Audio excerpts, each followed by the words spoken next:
জীবাত্মা পরমাত্মাকে কর্ষণ না করলে কোনোদিন কীর্তন সাধন হবে না। কারণ আমরা নবদ্বীপবাসী, আশ্রমবাসী, তো এইটুকু গুরু পরম্পরায় জেনেছি বাবা।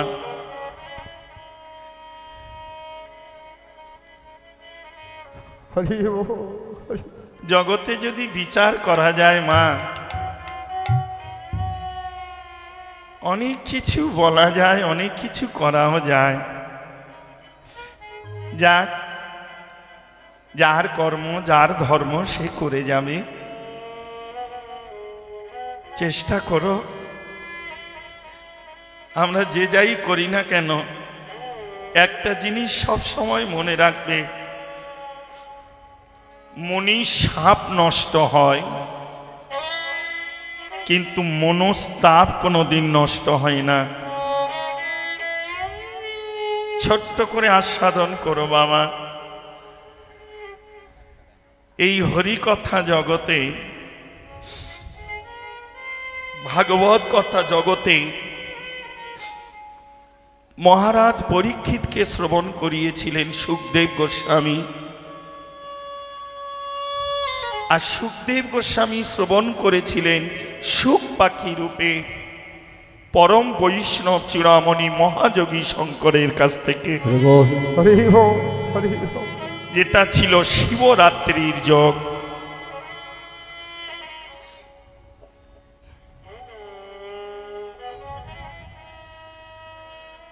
কীর্তন অন্য কিছু নয় মা,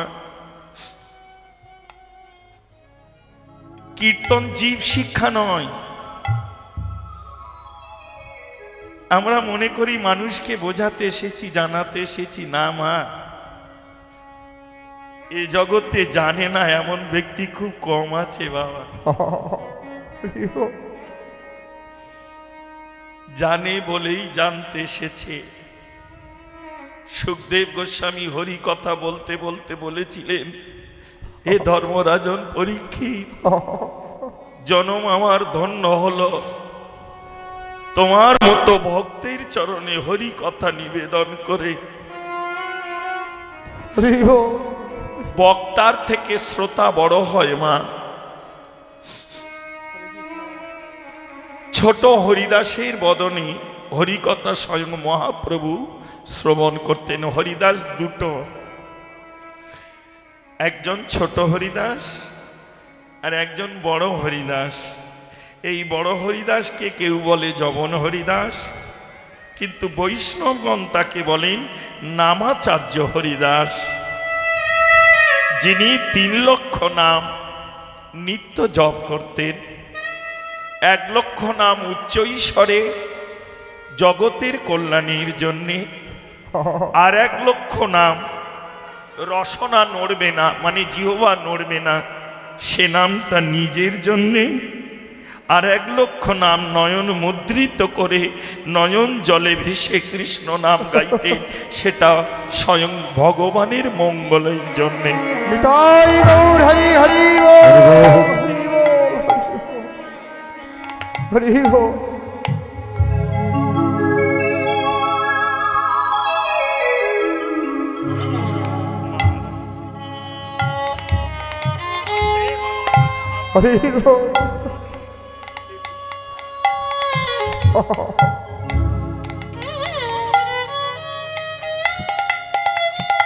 তিন লক্ষ নাম। হরে কৃষ্ণ মা, রাধে রাধে।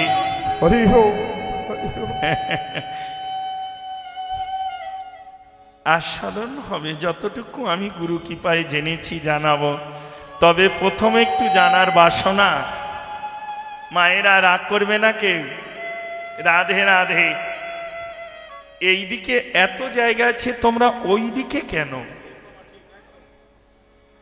আমার সামনটা তো এই দিকে, তোমরা ওই দিকে কেন মা? তাড়াতাড়ি বাড়ি চলে যাবে বলে পথ এগিয়ে রেখেছ? আচ্ছা তাই হোক মা, চেষ্টা করো। রাধে রাধে। হরি বল। তোমরা তো এগিয়ে এলে না, আমি না হয় একটু ঘুরে তোমাদের দিকে যাই। হ্যাঁ, রাধে রাধে। তবে যাই করো, রাস্তাটা ছেড়ে রেখো মা, কেউ ওখানে দাঁড়াবে না, এইটুকু আপনাদের চরণে নিবেদন। রাস্তাটা ছেড়ে রাখবে সবাই, সে কি ছেলে কি মেয়ে কি না, এই মানে আস্বাদন করো। বড় হরিদাস হচ্ছেন নামাচার্য হরিদাস, যিনি নামকে আশ্রয় করে লক্ষ্য হীরাকে নামিয়ে এনেছিলেন কামের থেকে প্রেমের দেশে। তিনি হচ্ছেন নামাচার্য হরিদাস। সবাই আমরা কিন্তু কামের দেশে, প্রেমের দেশে না গেলে যে আমার প্রেমময় গোবিন্দ দর্শন হবে না গো। জীবনং কৃষ্ণ ভজনং যশ। একটা জিনিস বলে যাই মা, জীবনের সঙ্গে মিলিয়ে নেওয়ার নাম কীর্তন।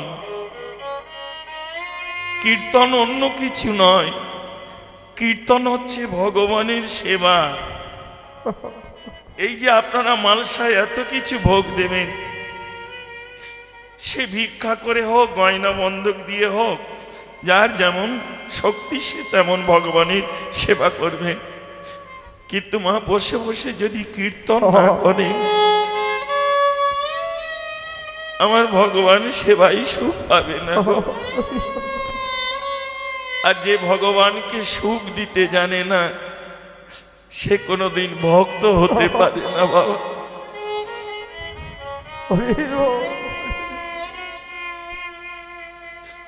যে বাবা মাকে সুখ দিতে জানে না, সে যেমন সুপুত্র হয় না।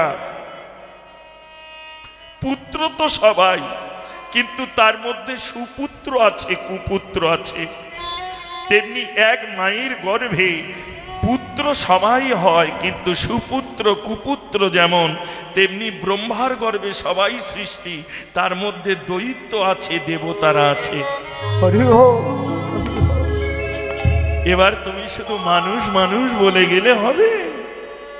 তুমি কোন কুলে আমি কোন কুলে সেটাও তো জানতে হবে বাবা। রাগ করলে হবে না, আস্তে আস্তে সৃষ্টি হয়েছে। রাধে রাধে, হরে কৃষ্ণ। অপরাধ নিস না বাবা। যে শাস্ত্রকে মেনে চলে সে দেবত্ব কুল পায়, যে শাস্ত্রকে অবমাননা করে সে দৈত্য কুলে যায়।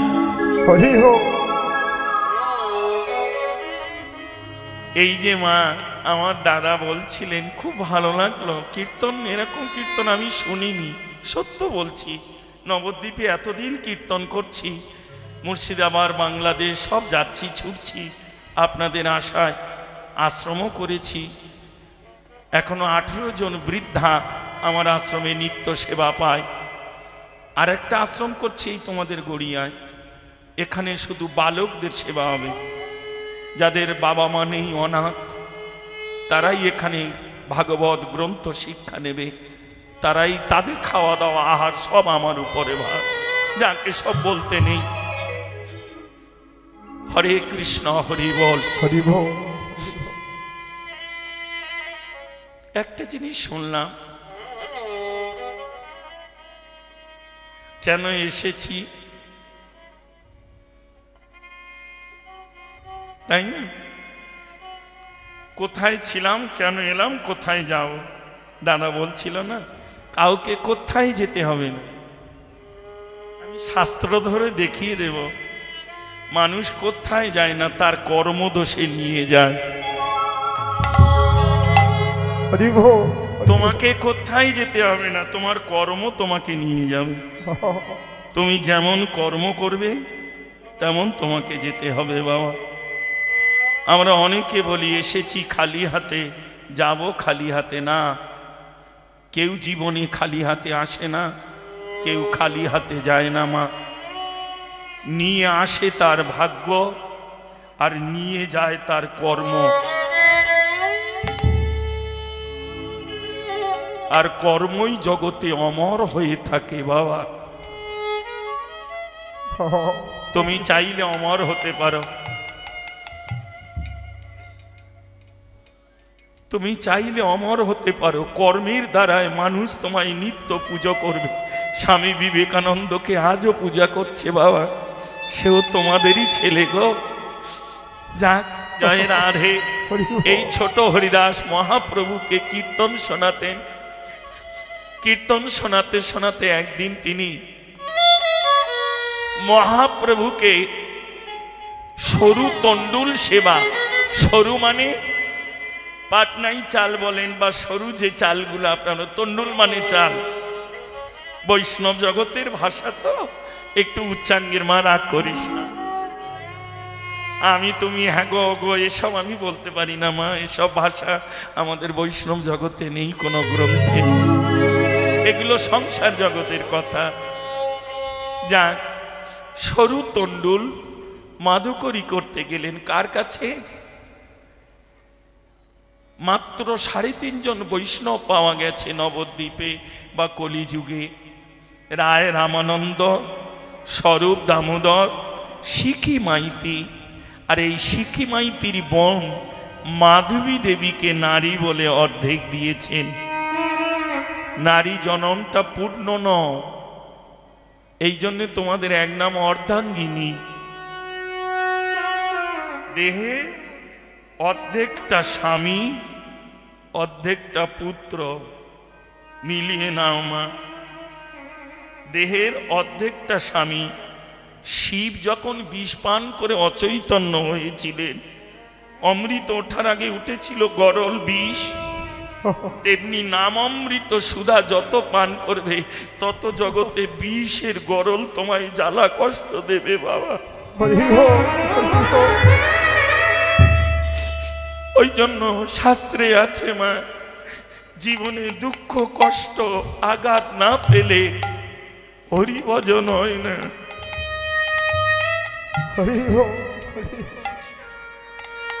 জীবনে দুঃখ কষ্ট না পেলে, বড় বড় সাধক মনি ঋষি দেখো জীবনে, লালাবাবুর কি ছিল না,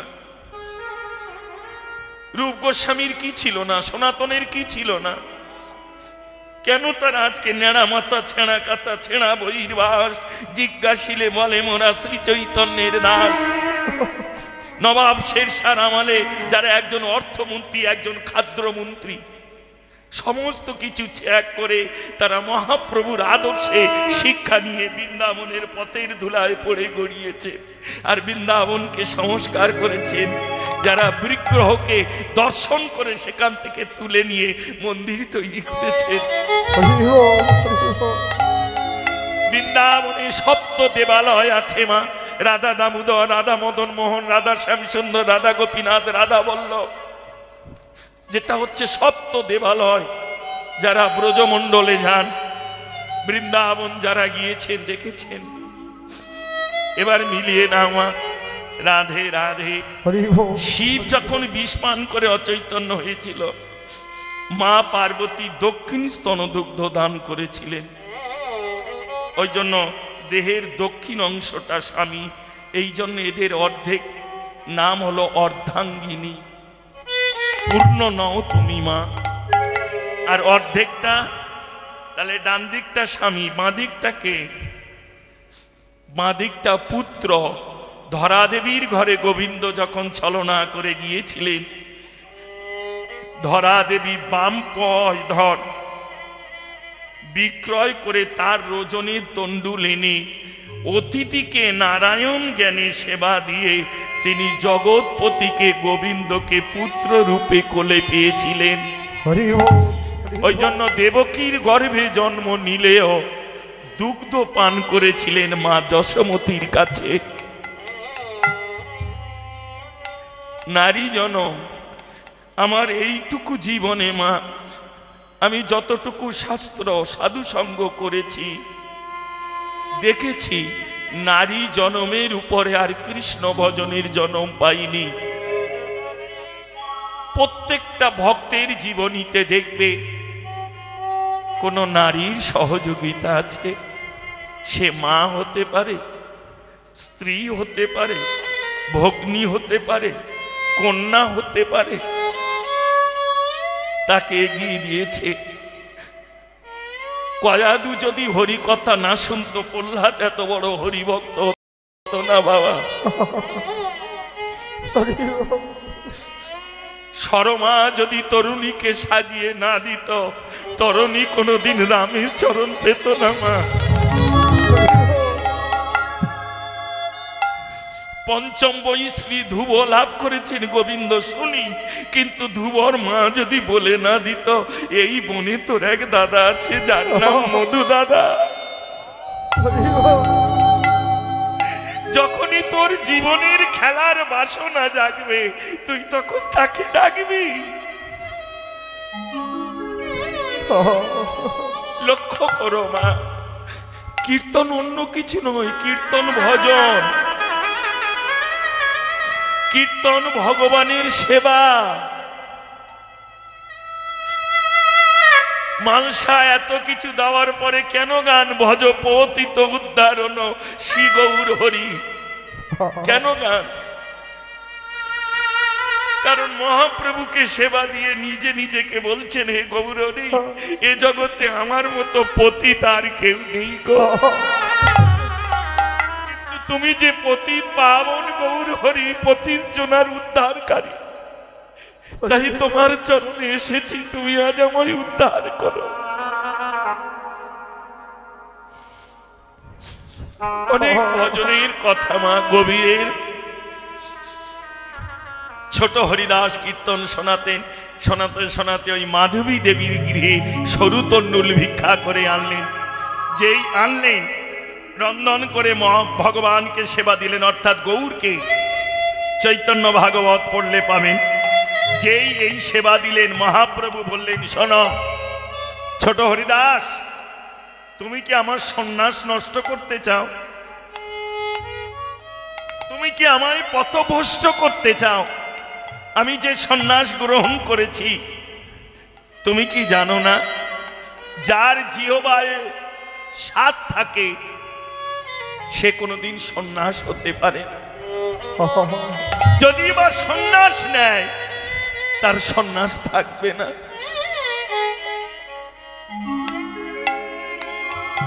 রসনায় তা তুমি আমায় রসনা স্বাদ ফিরাতে ওই সরু তণ্ডুল ভিক্ষা করলে যাতে আমার, তাই আজ থেকে তোমার মুখ আর আমি দেখব না। ছোট হরিদাস অনেক ভক্তের চরণে কেঁদেছিলেন। মহাপ্রভুর কাছে সংবাদ এসেছিল, এমনকি প্রতাপরুদ্ধ পর্যন্ত বলেছিলেন প্রভু ক্ষমা করে দিন। বলল না, হবে না। যে আমার ভজনকে নষ্ট করতে চায় আমি তাকে বদন দেখব না। হরিদাস কাঁদতে কাঁদতে বৃন্দাবনে গেলেন। বৃন্দাবনে গিয়ে সেবার কীর্তন শুরু করলেন। এক বৃক্ষ তলে বসে নিত্য স্বয়ং গৌর সুন্দর আহা গোবিন্দ সেই কীর্তন শুনতেন। কীর্তনটা কি জানো মা? রাধারানী নিত্য গোবিন্দ সেবা দিতেন। তা তার ঘরে তো কৃষ্ণবাদিনী ছিল। সেবার বস্তু নিয়ে গেলে তো জানতে পারবে। হরে কৃষ্ণ, হরি বল মা, কথা নয়, বসো মা। সেবার বস্তু কাউকে নিয়ে গেলে সে তো জানতে পারবে কৃষ্ণবাদিনীর ঘরে বাস। তাই যমুনায় যাচ্ছেন কলসিকে, ভিতরে নবনী নিয়ে যাচ্ছেন গোবিন্দকে সেবা দেবেন, কারণ গোবিন্দ ধেনুবৎস চারণে গেছেন। যমুনার তটে বা তীরে গিয়ে সেবা দেবেন, নিয়ে যাচ্ছেন। জটিলার মেয়ে কুটিলা লক্ষ্য রাখলো, ননদিনী তো দেখলো যমুনায় গিয়ে গোবিন্দ মানে কলসি থেকে নিয়ে গোবিন্দের বদনে দিচ্ছে। বাড়িতে এসে বলল, জানো মা বউ এই করে। বলল তাই? তাহলে আজ থেকে আর যমুনায় যেতে দেব, কিন্তু কলসির মুখটা উপরের দিকে রাখতে দেব না, কলসির মুখটা নিচের দিকে। মায়েরা যখন কলসি নেন কাঁখে ভালো করে মিলিয়ে দেখবে মা। হরে কৃষ্ণ, হরি বল। মুখটা উপরের দিকে থাকে, নিচের দিকে রাধারানী বলল, বধূ এবার কি করে নিয়ে যাই? কেশ খোপা, কেশ খোপা বুঝতে পেরেছেন মা? চুলের খোপা গো। রাধারানীর তো বড় বড় কেশ, তো ওই কেশের খোপা করে তার ভিতরে নবনী নিয়ে যেত।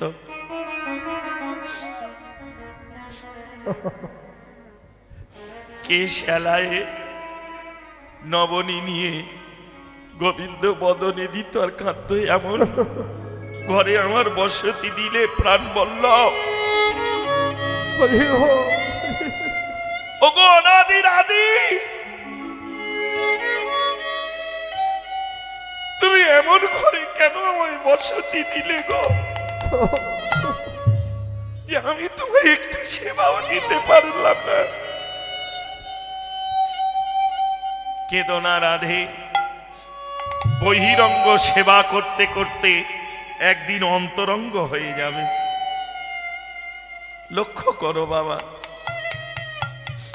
বহিরঙ্গ সেবা করতে করতে একদিন অন্তরঙ্গ হয়ে যাবে। বাইরের সেবাটা কি লক্ষ্য করো মা? কলসির ভিতরে ছিল, খোপার ভেতরে এলো।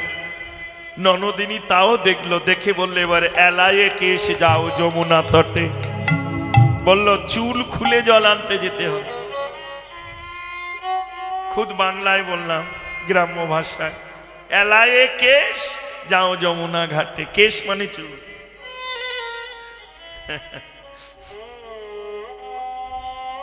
রাধারানী চিন্তা করলে এবার লবণী নেব কোথায়? রসনা উঁচু করলেন, উদ্ধ জিভটা উঁচু করে দেখো, তার তলায় একটু ফাঁক থাকে।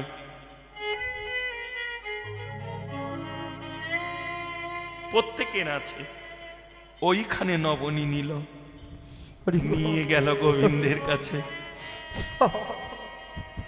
রাধারানী দর্শন করে গোবিন্দ বলল, রাধে আর আমার সেবায় কিছু আনো নাই? রাধারানী বলল, বধূকে এনেছি, কিন্তু তুলতে গিয়ে বা বার করতে গিয়ে যদি জিভে স্পর্শ করে, রসনায় যদি স্পর্শ হয়, তাহলে আমার উচ্ছিষ্ট হয়ে যাবে। খুব ভজনের জায়গা মা, সব ভজন সবাই তো বুঝবে না।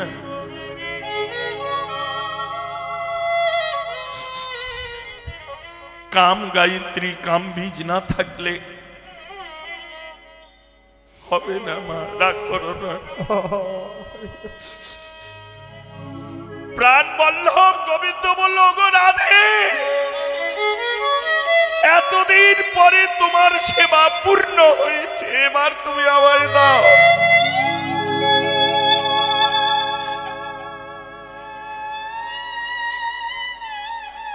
এতদিন তোমার সেবা ছিল বহিরঙ্গ, বাইরে, আজ সেবা তুমি এনেছো অন্তরঙ্গ, ভিতরে। বদন বদনে চুম্বন করি, আহার করয়ে দেখো এ হরি। এইবার বলো তো মা,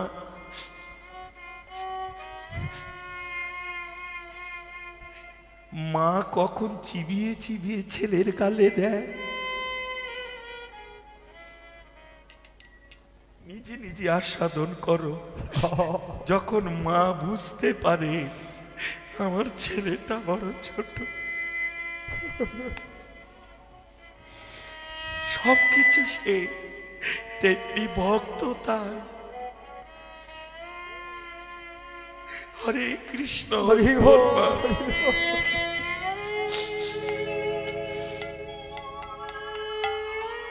আস্বাদন করলো।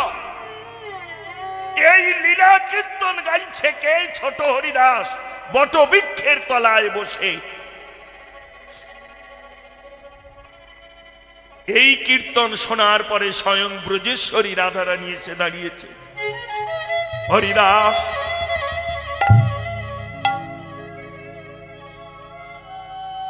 এই সেবার কথা তুমি জানলে কি করে?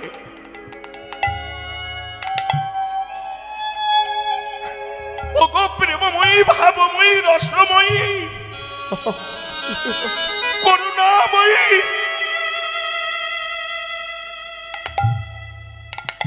কোন মাকে শেখাতে হয় না সন্তানের কেমন করে সেবা করতে হয়, তেমনি কোন ভক্তকে শেখাতে হয় না সে গোবিন্দ সেবা কেমন করে করে। যতদূর গভীরে তার ভালোবাসা যাবে, লক্ষ্য করো মা, ভালোবাসা আর ভালোবাসা। রাগ করিস না মা, এই যে তোরা এসেছিস সবাই কোনো না কোনো জন্মে কোনো দিন কোনো ভক্ত বৈষ্ণবের কৃপায় আমার ভগবানের সঙ্গে তোদের ভালোবাসা হয়েছে, না হলে এই কমিটির ভিক্ষে করে আনা ছেঁড়া চটের উপরে কেউ আসতিস না মা।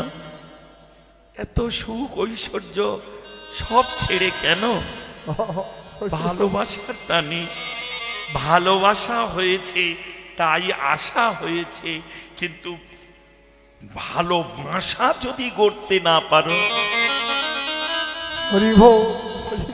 বাসা মানে কি গো?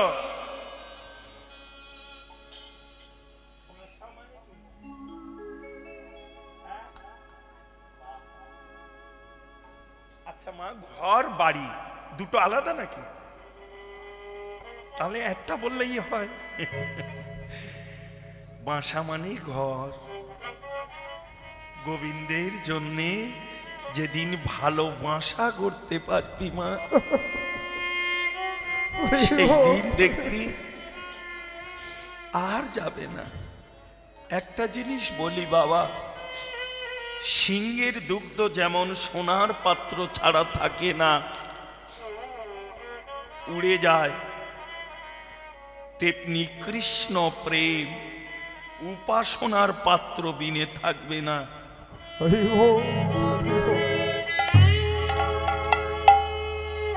এত সহজ বস্তু নয় মা। জয় রাধে।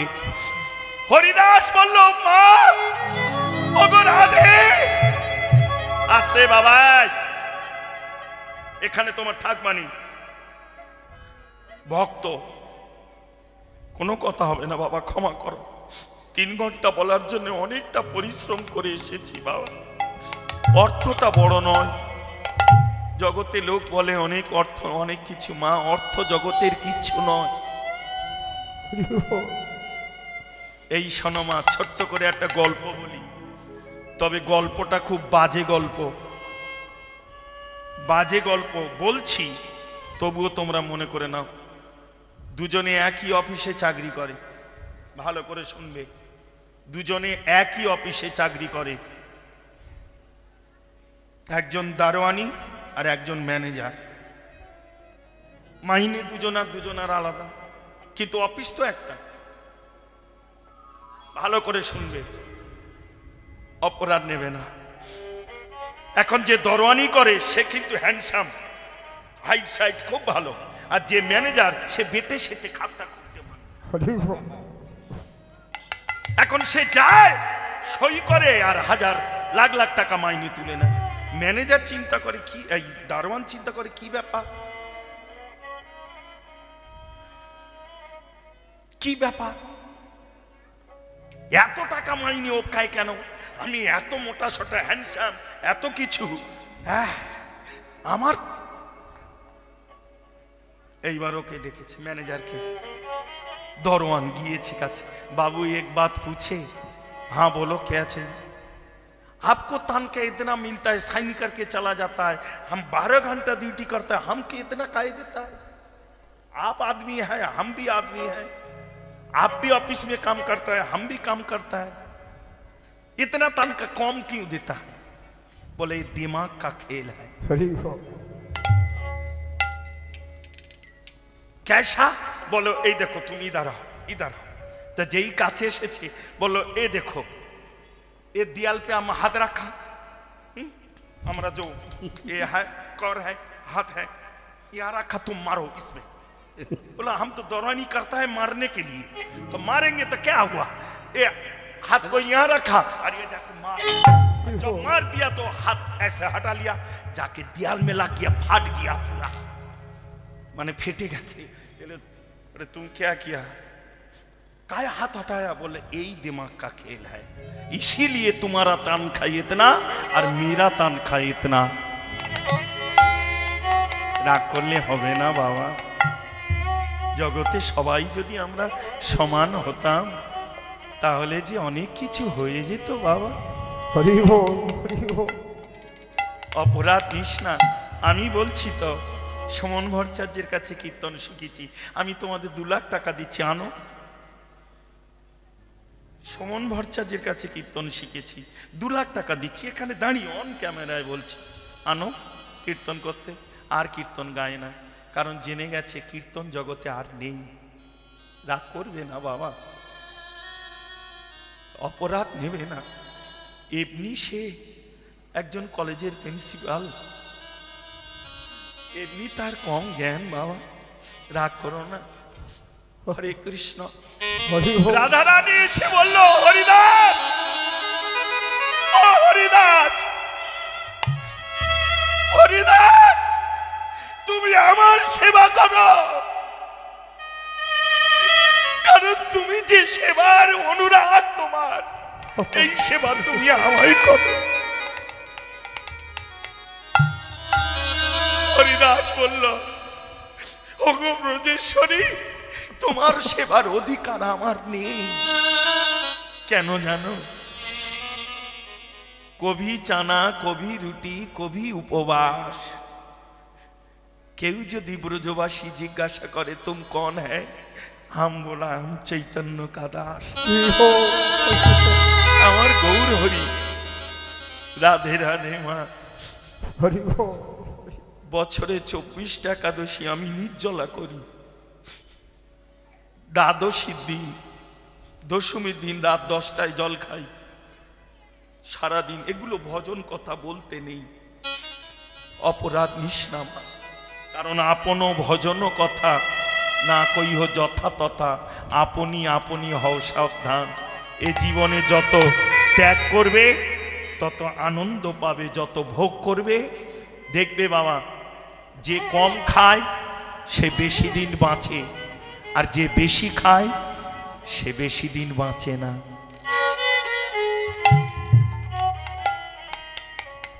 সাধু মহন্ত মনি ঋষিরা, এই তো আপনাদেরই উড়িষ্যার লোক, 127 বছর বয়সে গিয়ে রাষ্ট্রপতির হাত থেকে পুরস্কার নিয়ে এলো, টিভিতেই দেখেছেন, নামটা ভুলে যাচ্ছে। 127 বছর। যাক, জয় রাধে, হরে কৃষ্ণ। বলল, শোনো রাধে, আমি হচ্ছি চৈতন্যের দ্বার,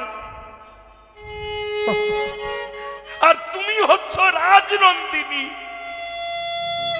তোমাকে যে আমি সেবা করব, আমার সে সামর্থ্য কই? কারণ সেবা করতে গেলে হয়তো একটা পাতার কুঠির তৈরি করলাম, মেনে নিলাম, গাছের ডাল পাতা দিয়ে, কিন্তু তোমার সেবা করতে গেলে, তোমায় সিঙ্গার করাতে গেলে রাজ ঐশ্বর্য বেশের প্রয়োজন। রাজ বেশ আমি কোথায় পাবো? যার চরণে নপুর পরাতে গেলে চরণটা রাখতে হয় সোনার পাত্রে, তবে সোনার পাত্রে রেখে নপুর পরাতে হয়। আমি কোথায় পাবো বলো তো রাধে? তাই তুমি চলে যাও, আমি তোমায় সেবা করতে পারবো না। রাধারানী বলল, না হরিদাস, তোমার মতো ভক্তের সেবা না নিয়ে আমি যে যাও না। রাধারানী কাঁদছেন, হরিদাস কাঁদছে। ভক্তের কান্নায় ভগবান আর স্থির থাকতে পারল না, ছুটে এলেন গোবিন্দ। বলো রাধে, কেন যাচ্ছ আর কেন কাঁদছ? কি দুঃখ তোমার? বলো, বলো না। রাধারানী বলল, শোনো, এ জগতে সবাই তোমার সেবা করে, আমি হরিদাসের কাছে এসেছি, হরিদাস আমার একটু সেবা। আমি রাজার মেয়ে, রাজনন্দিনী, রাজার ঝিয়ারি,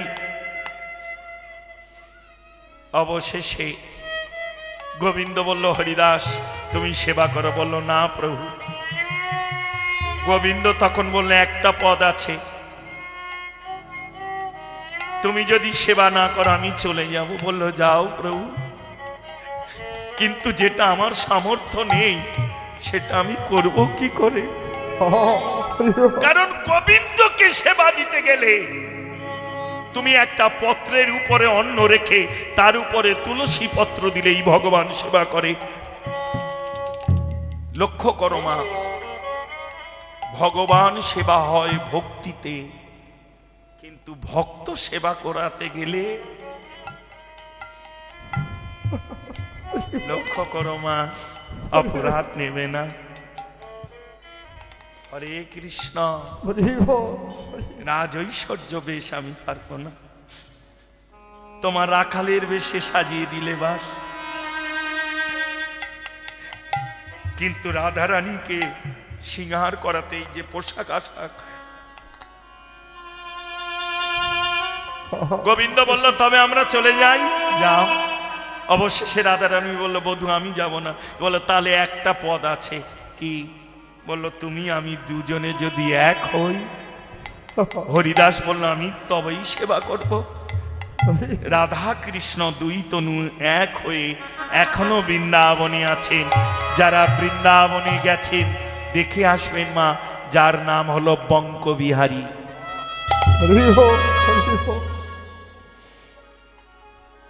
এই হরিদাসের কীর্তনের ভক্তিতে তারা দুজনে এক হয়েছিলেন।